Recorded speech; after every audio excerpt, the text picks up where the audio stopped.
Hi, this is Paul. I'll be doing showing you a board game from 1977 by Eon Products called Cosmic Encounter. It's been remade a couple times. Fantasy Flight, I think, is the last company that has made it here, but this is the original. It came out back in 1977. I'll show you what the backside looks of the game.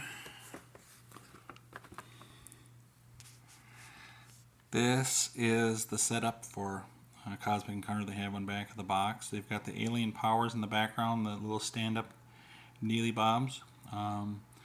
They have it's set up for 2 to 4 players. They have a 4-player setup now, and they have planetary hexes, 4 planetary hexes, a warp for where the tokens go when they lose in a challenge. They got a cone for token travel there on the side. I'll show you more on my game. They're using cardboard tokens here. I'm going to do some play testing, and I already have. I have it out there on YouTube, but I'm using different kind of tokens. Just you can kind of see there, the blue ones over there. They're stand-up ones. They're easier for me to grab. This is a sci-fi game. It's an outer space game with aliens that have specific powers that break the rules of the game. Cosmic Encounter was kind of unique with that when they first came out. And you can kind of see on the bottom, it takes about 45 minutes. Group wins are possible, short, clear rules. There's conflict, compromise, alliance and treachery, strategy and speculation, humor and outrage. So it's supposed to be a fun social game, and a skillful game too, mixed in. And some of the social stuff I can't really do when I'm playing one player, because I'm going to eventually be playing a solo matches here with it. Let me show you some of the components. We showed on the box are planetary hex, the star system for each player, and here's their sun, the star disk. And these are the tokens here. These are the 5 planets. They got 4 tokens in the beginning to start with, and they're like they're men basically. There's in the middle there hex. It's the warp. That's what I was mentioned before. The dead tokens go there, but they can be revived during the turn. On top of the warp there, just that's movable, is the hyperspace cone that is used to move tokens from one system to another to attack another player. There's the Destiny pile, which is a pile of 3 star discs of each player, and this determines who the defensive player is when it's flipped, when it's a player's turn. A player has 2 challenges per turn, and on the first step of the challenge, after they retrieve one of their tokens from the warp, is they determine who they're going to be attacking. Each token is worth 1 in the game, has a value of 1. Let me show you the cards that are involved in the game. I'm going to go real fast here, but you'll catch up. It's a pretty easy game to know how to play. There's 2 types of challenge cards. There's challenge cards and there's edict cards. Challenge cards are used in an attack when you're attacking another player. And these are the varieties here of the attack cards. This is the big 30, and you can see where there's multiples here coming down. Those are the attack cards that have a number card on them. And then there's the compromise cards, which have a C on them. And they are used in the game also in a little bit of a different way. I can tell you in a little bit here. If you play an attack versus okay, let me get this. In the game, the offensive player, when it's his turn, his first challenge, after he does some stuff, he puts 1 to 4 tokens in the cone, and like on this one, when he determines it's red he's going against, he attacks red in the red system on one of their planets. If it's an empty planet, he can challenge an empty planet, but he's got to go against, be in the red system and challenge red. So yellow would put 1 to 4 tokens in the cone here, and it'd be right now it's 1 versus 4. He could put 4 in there if he wanted to, but the other two players, offense and defense, are the main players. The other two players that are non-main players can ally if yellow or red determine that they want allies to help them, and allies can add 1 to 4 tokens in to the game if they want to. On either side, the offense or defense. This would be the offensive side of the cone. That's the defensive side, ally side of the cone. And they can go 1 to 4, and allies get benefits from the win. If yellow wins this one, blue would get a base along with yellow over here. Red would end up going into the warp, and these two would end up on that base, and they would each share a base, so they'd have 1 base toward the win. The goal of the game is to get 5 outer bases outside your system, outside this system, to win. So these don't count for their home planets, home bases. They don't count towards the win. If the defensive wins, defense doesn't get to go on the planet over here. Defense would go right back to his system to any base, and for the amount of tokens he risked, he would either get cards from the deck or tokens from the warp and or. So if he had 4 tokens involved, the defensive ally, he would get he could get 4 cards from the deck, 3 cards from the deck, 1 token from the warp. You know, any form of 4 that you can split up, he could get.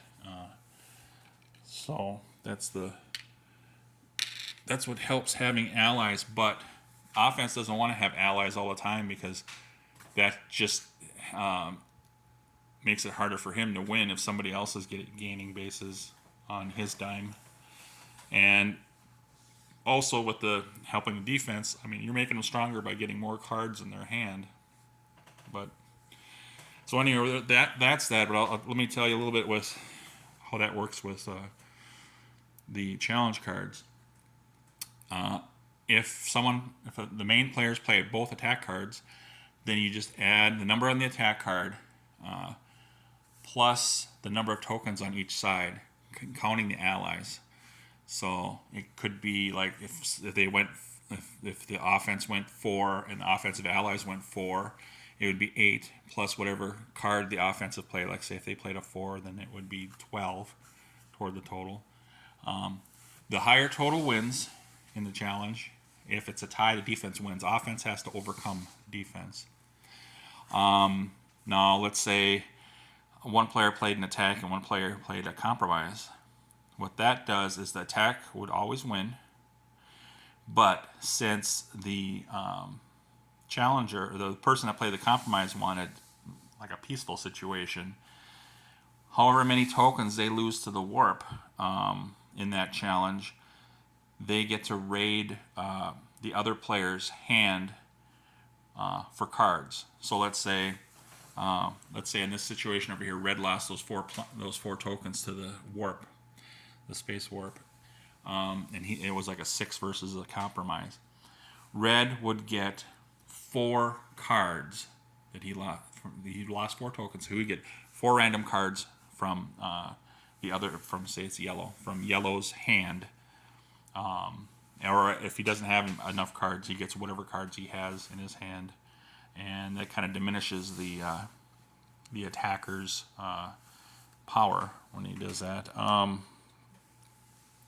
So we got attack versus attack versus compromise. If it's a compromise versus compromise, the original rules say the allies go home, go back to their bases, and the mains have 1 minute to make a deal. And the deal consists of either trading cards or trading. They could have the other player gain a base with, or share their base with them, but they have a minute to make this deal, and it's or whatever deal you can make with cards and 1 base, or 1 base and or, and if it's successful, it's a successful challenge, and then play continues after that. It's considered this a successful challenge. If it's not, then both of the mains lose. Their tokens go back to their bases in the beginning before they negotiate. But if they can't make up their mind of what deal they want to make, They both would lose 3 tokens that they choose from their anywhere, and they would go to the warp. So that's what that is. In the solo play I'm doing, I just do it if it's compromise versus compromise. It's just it's a successful challenge, but nothing happens. All the tokens go back to the bases. That way, I can't make a deal with myself. So I'm not that crazy. Then the other type of card, these are kind of stopper cards. They change a little bit of the game, or they kind of stop some stuff. I'll show you them as we're going through here. Cosmic Zap stops a power of one player just as he attempts to use it. We haven't gotten to the powers yet, but each player gets a power and a 7-card hand at the beginning of the game during the setup. And when the power is being played, the Cosmic Zap can stop it. So that's handy. Some of these alien powers are really strong. Ultra attack cards and motion control played during the challenge. Ultra attack cards played during the challenge, they alter into compromise cards. So it'd be like if there's 2 A's out there, or 2 attacks out there, an attack and a compromise. If this edict is played, then it changes both of the cards that are in the challenge to compromise cards. Force Field stops allies of any or all players. That's kind of interesting.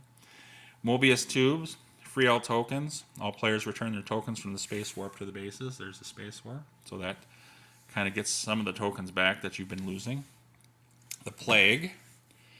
Demand loss by one player of 3 tokens from bases to the warp, 1 attack, 1 compromise, and 1 edict card from their hand. So you're diminishing the player's hand and tokens that way.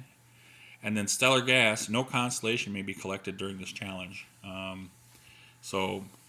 If it's an attack versus compromise, if you play this card, if someone's trying to take cards from your hand, you can play that card and stop them from taking cards from your hand. I'm going to show you the alien powers, but I got to pause to kind of get in place here.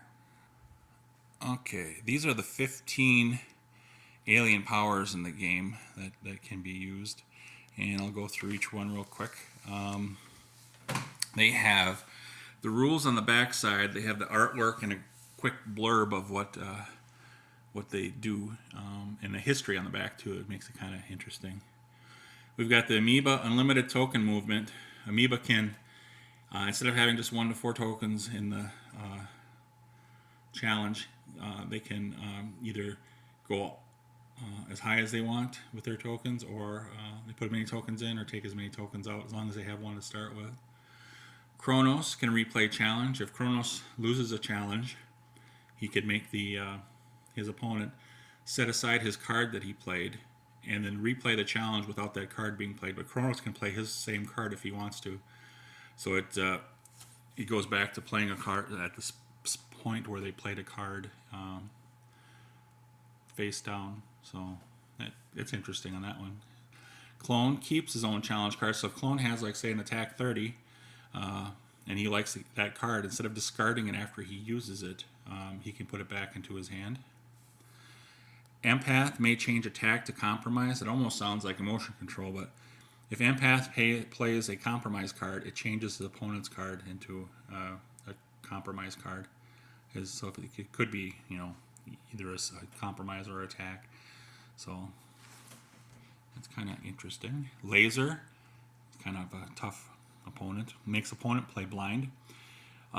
Laser will play his card face down, and then for his opponent, he will randomly pick a card for a challenge card out of his hand to play. So the opponent never knows what he's going to play. So he's got to adjust accordingly to that, and that's really tough. Macaron, each token is worth 4. So instead of just being 1, each token will be worth 4. He only can put 1 in the cone, but in my rules, home rules, I say he can go 1 to 4 in the cone. Mind sees other players' cards. He can see his opponent's hand before he plays a card, so he can kind of judge what to play. Mutant maintains a 7-card hand. Mutant will, when he's the offense or defensive player, if he has less than 7 cards in his hand, he gets it's supposed to be cards from the deck or random cards from other players and or both, but up to make a 7-card hand in his hand. But I have, since I see the cards, I just pull them from the deck. That'd be cheating the other way. Oracle foresees opponent's card, so his opponent plays his card face up before Oracle plays his card, so he knows what he's going against. Philanthropist gives away cards. Philanthropist can give his opponent any card from the deck. The opponent doesn't have to use it, but he can give away junk from his hand to make the other player's hand junkier and his hand better, so he gets a chance to get a new hand at one point. Trader trades hand with opponent. If trader has a bad hand, he could trade it before he plays cards face down, and they keep it forever. Well, until something maybe else happens. Virus multiplies an attack, so instead of attack plus tokens, it's attack times tokens for virus. That makes it pretty strong. He also adds the token, his allies' tokens in that multiplication, but so if it was 4 and 4, it'd be 8 times his attack card. But for me, I just say it's okay, it's just his tokens multiplied, and then you add in the allies' tokens. Void eradicates opponent's tokens, so if Void is in the game and his opponent loses, instead of the opponent's tokens going to warp, they're removed from the game, so they can't recycle those tokens back into the game. That makes it tough. Vulch collects discarded edicts from other players, not him, but from other players. So anyone discards, he puts it in his hand, and he can use it whenever it says it can be used. And when he gets a new hand, when you run out of challenge cards, you can discard your edicts and get a new hand. He doesn't have to discard his edicts from his hand, but if he plays one and discards an edict, it has to go to the discard pile. Zombie never goes to warp. Zombie, instead of going to the warp after a loss, his tokens just go back to his bases, so he can always go in real heavy on a challenge. I'm going to remove I'm pausing. Okay, I may have mentioned that the object of the game is to get 5 outer bases outside your system, and a base consists of no matter how many tokens are on it. So for yellow, they got 4 tokens in here. It's not 4 bases, it's 1 base on this planet. And these don't count toward the win, because you got a 1 already.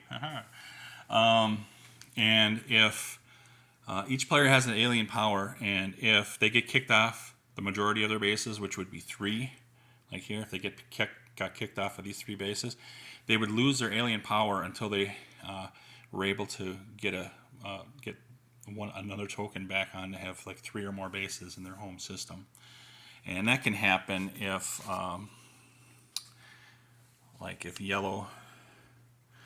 it's yellow's turn, yellow picks a yellow, he can attack any of the players that are in his system. So that makes it nice. Here's some of the steps. Well, here's what the rules had for Cosmic Encounter, and they showed kind of what the setup was. And over here they have a sample challenge. It says green brings 3 tokens in the offensive cone to challenge yellow. So it's green versus yellow. Blue is an ally for green. Red is an ally for yellow. Not the token that's next to not on the planet with red. Sorry. Yellow's planet. Red already has a token on there. That red token is not involved in the challenge. It doesn't add to anything, and it doesn't. It's not gonna. If yellow loses, it's still gonna stay there. But red is putting tokens in as a defensive ally. So that's okay. That's fine. Those are at risk. Those 2 tokens are at risk. Let's see. Red token already on the planet. Okay, I think I covered that. So the amount of if both attack cards were played, there's 4 on the offense, 3 green and 1 blue, and there's 4 on the defense, 2 red allies in the cone, and then the 2 yellow on the planet. Like I said, the other red is not involved. And here are the steps in a challenge when it is your challenge. Like I said, a turn consists of 2 challenges. If you win the first challenge, win or tie, as long as it's a successful challenge. So the steps in a challenge: you release a token from warp.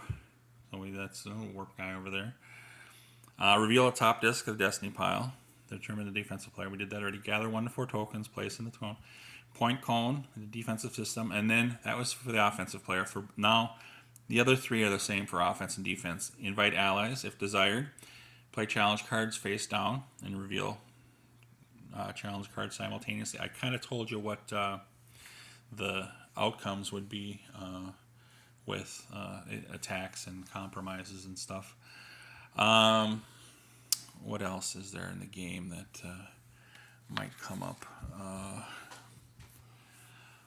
Sometimes you can have an empty, maybe not in the basic game here, but sometimes you can have an empty home planet, like say here, and say those were in the warp, and yellow came up. Yellow can attack any invaders in his system, but that would mean that yellow would have to wait for someone to occupy that planet. So what I would say is yellow could put, like say, a token here in the cone and say, okay, I'm challenging myself, no tokens, nothing, boom. There, my challenge is over, and 1 challenge is over, and I never gained a home base.